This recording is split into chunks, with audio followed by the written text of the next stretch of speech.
Oh, this guy again. I need your advice.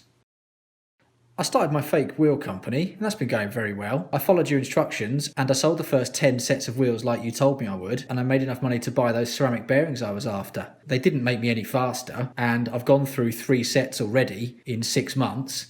And the ones I put in my rear hub wore out to the point where the free body unit snagged against the inside of the hub shell, causing my chain to get looped under itself, and took all the paint off the drive side chainstay of my artisan steel frame that I had made. But I can post on forums now that I've got ceramic bearings, and that's really great. With the rest of the profit from the sale of those 10 wheels, I finally managed to pay off the £6,000 I owed for that steel frame I had made, plus the extra money I had to spend to send it back after it cracked. The guy who made it told me that was normal for these artisan steel frames because they're one-offs and have not been tested by multiple professional racing teams over years and years of design development like these mass-produced commercial frames. So obviously that's a good thing, right? Anyway, I was wondering what the next thing is I can do to make some money from bikes. Any ideas?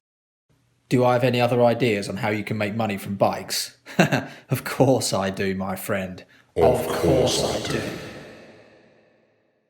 So you've set up your own fake wheel company. You're taking regular orders now and have got an array of shouty bike forum Asperger's personality disorders defending your brand from anyone pointing out the painful truth about it, and doing unsolicited online promotions for you in a bid to elevate their own laughable business. So everything is basically automated and providing a drip feed of little boy pocket money. So what's next?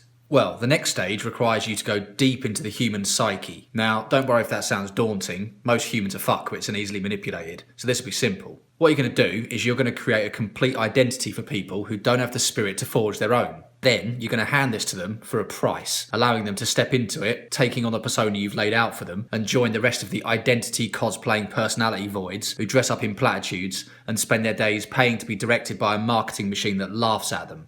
In essence, you are going to write a script with directions on how to speak, act, and dress, and you're going to get people to pay you to have access to it. That's right. You are going to set up your own boutique cycling clothing brand. If you play it right and don't blow your revenue on mid-range BMWs, clothing from other made-up boutique brands, expensive coffee, putting on hipster events in ironic reclaimed office space, and buying presents for your 13 years junior Eurasian girlfriend with an asymmetrical haircut and 14,000 followers on Instagram, you can build this brand from a purely cycling-focused load of cringe into a full-on lifestyle brand. What's more, if you invest the majority of your revenue in creating a face for the business as it grows, then you will eventually get the attention of a big player who will buy you out at between 10 to 20 times revenue, at which point you can cash out and vanish, leaving the cunt you rinsed squabbling over such pointlessness as finding the nichest cycling jersey that their peers haven't heard of, but pretending they've always known about it, whilst uploading filtered photos to Instagram of their rides which bear absolutely no resemblance to reality and just add to this commercially provided fantasy world they climb into in a bid to have something approaching a personality. So, how do you do it? You are going to become the next Rafa. Now you might think, but that's too hard. Well, if you think it's too hard, then you can fuck off and just leave it to us big boys to get on with. Or, if you think that sounds like a good idea or want to get in with it, continue watching this video. Now, as luck would have it, Rafa are about to get bought by Louis Vuitton. Louis Vuitton have a habit of buying out smaller boutique brands and then incorporating them into the Louis Vuitton family. Rafa is their next target. When Louis Vuitton buy them, they will expand the lifestyle part while keeping the cycling part. Now, this will cause a shift in the fan base. A lot of the geeks who've been throwing money at Rafa for the last 10 years feeling hard done by. Now this is perfect for you because what you'll do is you'll set up a new home for these losers to come and give their money to you. Now, exactly like the fake wheel company, the first step is to get yourself a supplier. It's very easy to start a little boutique company by using one of these cycling kit shops that make short-run team kit for people. They will all make you kit, but they'll put their logo on it. Anyone with half a brain will be able to look at your kit and say, yeah, that's just made by one of these shops. And that will restrict you to being a fly-by-night company and you won't get anywhere. Rafa didn't do this, you're not going to do this. So you need to find a supplier that can make you kit which is anonymous. It doesn't want to have their logo on your kit. This is more difficult than just going to one of these shops that will knock you up some kit with their logo on it, but don't worry, it is possible. There's a couple that you can look at. Bicycle Line will do this for you, as will Tex Market, all right? Tex Market. So what is it you need to actually ask for? Well, in the fashion world, they like to be different, don't they? And they like to use fancy words for things which everyone has just a normal word for. So they don't call it a year. They call it a season or a collection. So your first season or your first collection, which will be the first year you're in business, what you're going to do is you are just going to use their standard templates. There's no point spending money on getting custom made stuff yet until you've got a bit of traction. This is the reason why you want to go for one of these companies which is anonymous. What you need to do is you need to find one of these companies, then just look for their tightest, most race fit kit. Don't worry about making kit that's going to fit people who are overweight. That's not our target audience, especially not for the first year. We are going to be making kit for people who are super fit and slim. In the first year, your customers are going to be your advert. You don't want to be making kit for fatties. This is going to be elite niche stuff that only the fittest of the fit can get into. Then you send them an email and you say you want to get some kit made up with this model. When you send the email, be sure to ask them about the possibility of modifying kit. Because in your second season, once you've sold some and got a bit of a name for the company, you're going to start modifying it and fine-tuning it to your market, because that is when you start getting taken seriously. So quite simply, all you do is you just send them an email and you do it like this. Just go to their website. These websites are notoriously shit. The programming on these websites is even shitter than the programming that Shimano comes up with, and that is saying something. Ignore their contact forms and all that kind of junk. Just scroll down to the bottom of the screen, find the contact us bit, click it, get their email address and email them direct. So here's the email I sent off to Text Market. Hi, I'm looking for a vendor to make clothing for a new cycling brand. The brand will aim for high-end race fit jerseys to start with. So I wonder which of your range is the most race fit, and also can you offer customization to the cut of the jerseys? I'm also looking for info on prices, minimum order amounts, etc. Thanks a lot. One day later, they came back with their most race fit lines. And this is the most important bit. Customization of the cuts starts from a minimum order quantity per article of 300 pieces. So for these guys, at least, to get them to start giving you custom kit and making it how you want them to make it, it's going to take 300 items, which is why you build up from year one and then you aim for this for year two. They also asked me to introduce my company in order to further assist us. This is funny and also good because it shows that they do deal with large companies. So if you show them that you are willing and you got the money to back it, then you can get whatever you want from them. From here, I would have carried on this conversation, arranged a smaller order just using one of their race fit lines, stick my design on it, get them to make up 30. So that's how you do it. So you found your vendor. They will have sent you a template in either Illustrator, Photoshop. Some of them send a PDF, which is fucking ridiculous because you have to chop it up yourself. So now we're at the all-important design stage. Just like the Fake Wheel Company, this stage involves us using Photoshop or Illustrator to make something. Here, you actually need to make your design look good. Just like the Fake Wheel Company, don't worry because all the hard work's been done for you. Now, what you're going to do is you are going to borrow the entire aesthetic from the greatest designers of modern times. And who are they, I hear you ask? They are the Designers Republic. Now, a bit of background, the Designers Republic are from Sheffield, UK. They made this stuff. They pretty much set the tone for all modern design from the day they started. They were linked to Warp Records, Gatecrasher, games companies. They did the sleeve for Wipeout. They did all sorts of stuff. They have been copied relentlessly since the 90s until this very day. The first group of people to copy them were other modern art promoters. You would see their work being copied by other record labels, copied by other nightclub flyer designers. Then this spread out into book covers, shop fronts, clothing fashion. Recently, and probably of more interest to you guys, you can see their work being absolutely ripped off by these artisan steel bike companies. Have a look at Field Bike Frames, who are coincidentally from Sheffield. Their paintwork is blatantly ripping off the Designers Republic, to the point where if the Designers Republic was still in Sheffield and not in London, they would be knocking on their door. It's ridiculous. And we are going to continue doing that. So there you go. Now, the Designers Republic back catalogue is so vast that we're going to have to narrow this down. The area which we're going to focus on is Autechre. Autechre are the absolute pinnacle of all electronic music. Nothing comes close, and nothing will ever come close. The whole product that you get when you buy an Autechre release is incredible. All the artwork has been done by the Designers Republic. Let's have a little look through here. It's quite sort of stark and minimalist, so we're just going to nick this. So what we'll do is we will select a number of them which we sort of like the look of and like the colours of and like the basic design of, and then we'll take elements of those and assemble them on our template and see if we can come up with a design. Once we've done that, then you can send it off to the manufacturer. They'll print it up for you, and that's your first season dealt with, right? It's as easy as that. All right, so this is the design stage in progress. You can see I'm adding some new layers to the Photoshop file. I've taken the grey of the first album cover here. Now I'm selecting a little angular blue piece, which I'm going to stick in the corner there as the pocket. This is just a sketch, so excuse my scrappy Photoshop technique here. So keeping it quite minimalist and trying to sort of keep the general feel of the original. Yep, looking at the other designs now. Didn't want to take anything from that, but I like those arrows, so I thought I'd layer that up a little bit. I sort of was making a homage to the Orb Live 93 front cover with the power station. Yeah, then I wanted to put some, slightly meaningless text on there. Couldn't figure out where to put it. Thought I'd put it above the pocket there. Then I realised they were using Helvetica font, of course.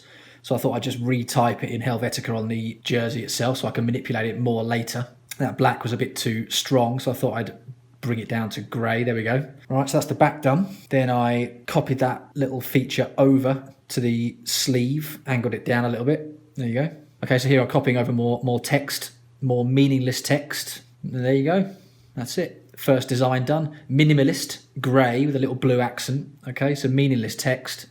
That'll be our first jersey. If you make sure that you steal stuff from a single source and make sure the source that you are stealing from has a very large library, you can't go wrong because the consistency of your identity is already done for you by the people who actually did the hard work in the first place. So once you've got that, you'll send it off to the manufacturer.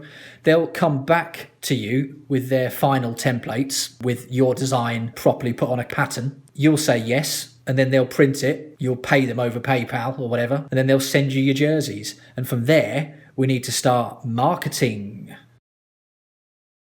It's pretty obvious who is riding bikes and buying expensive cycling gear, isn't it? It is 25 to 45 years old, male, white Westerners. That is the main market. There are secondary markets in the wealthier Asian countries, but the majority is 25 to 45-year-old male, white Westerners. So that is who we're going to sell to. As we've seen for the most successful companies, the general vibe is that taking yourself too seriously sells. And then, of course, sex sells. We all know how to take ourselves too seriously. You just take a load of moody photographs, don't smile at the camera, don't look at the camera, look into the distance, sit on your top tube, drink a coffee, look like you're not enjoying the ride, all that kind of shit. In terms of the sex appeal, what we're going to do is we're going to go into more detail here. Now, again, lucky for us, the research has been done for us. The biggest dating website in the world is OkCupid, right? In 2014, they released loads of data which they'd amassed showing which races of people are attracted to which other races of people. So by looking at this data, we can really fine tune how we target our gear to 25 to 45-year-old white Western men. So the most recent data they've got is 2014. I'm going to assume this is fairly accurate in 2017. Nothing major's happened, does it? Our main demographic is white men. White men rank Asian women preferably, black women negatively, Latina women, I would say neutrally, white women positively. So that means that any models we get when we launch our women's range need to be either Asian women or white women, because that will appeal to the men who will then convince their girlfriends or wives to buy it, or they'll buy it for their partners, or it will just generally appeal to them, or it will attract them to the brand before they even buy their own kit. Our female market, 25 to 45-year-old white women in the West. Well, look at this. White women seem to be, quite into white men and not into any other men. So that means that our models, our male models, are going to have to be white. So we want white male models and Asian and white female models. So how do you actually get people to model your kit for you then? What you do is you go on Instagram and you look up the latest hipster hashtags related to cycling, whatever they might be, and then you just start finding people on Instagram. The people you're looking for are 25 to 45-year-old white men. Go for 30 to 40-year-olds, probably best. They probably have the most money to buy nice bikes. And also they're in the middle of the range. So the younger people look up to them, and the people who are the same age feel a connection to them. And the people who are slightly older look to them as a recent memory of their youth, which is slipping away from them. You've got absolutely fuckloads of people to choose from, right? So only choose the best looking people. And on Instagram, everyone wants to be a fucking model, right? So this would be very, very easy for you to be picky. The women, again, the same. You want Asian women and white women within the same bracket as well. Also, it should go without saying, but only go for the people who've got a lot of followers already. Right, another thing, they don't need to be good cyclists, okay? They just need to look the part. Then you just start contacting them. The thing you'll find is people are extremely eager and willing and very up for wearing your jerseys. You don't even have to give it to them for free. You could give it to them for like half price, or even make them pay for it and just say, if you pay for it, we'll let you be a brand ambassador. And they advertise it for free for you, and they just get to say that I'm a brand ambassador, which is a title you've given them, which means nothing and gets them nothing, but it's some sort of social accolade for them. They feel happy. You get free advertising, right? It's perfect. As your brand builds up, you'll start taking orders for kits. And that really is the initial stage done. From here, we're going to look at the next stage, which is going to separate you from all the little shitty boutique brands that go nowhere. And that stage is expansion. So everything's set up. You've got your supplier, you've got a few designs coming through with consistent elements to them because you've stolen it all from the Designers Republic. You've got a growing customer base based on Instagram. You've got some brand ambassadors who are advertising your kit for free. Things are going well. This is a diversified income stream from your fake wheel company, which is also continuing to make you money. At this point, you could stop and just sort of tread water and just carry on making basic money, but that's not the point of this, is it? The end goal is to get bought out by an investor. So Louis Vuitton is a good example of this. They have bought Pinarello recently. They bought a load of other sports companies and they're sniffing around Rapha. They generally go for brands which have a strong market image. The way that Rapha did this is they put as much of their revenue back into the company as possible. They didn't spend it on frivolous shit. If you look at the earnings report for 2015, 2016, Rapha's revenue was about 48 million, which in the grand scheme of things is tiny amounts of kids' money for a business. That's barely touching mid-level. And even with that 48 million revenue, their earnings were only 1.1 million. So the company only made 1.1 million pounds profit. That's nothing. So where did all the money go? So the 47 million that they spent in a year was spent on developing the brand, developing the clothes. Now that doesn't cost much, but most of it was spent on these fancy locations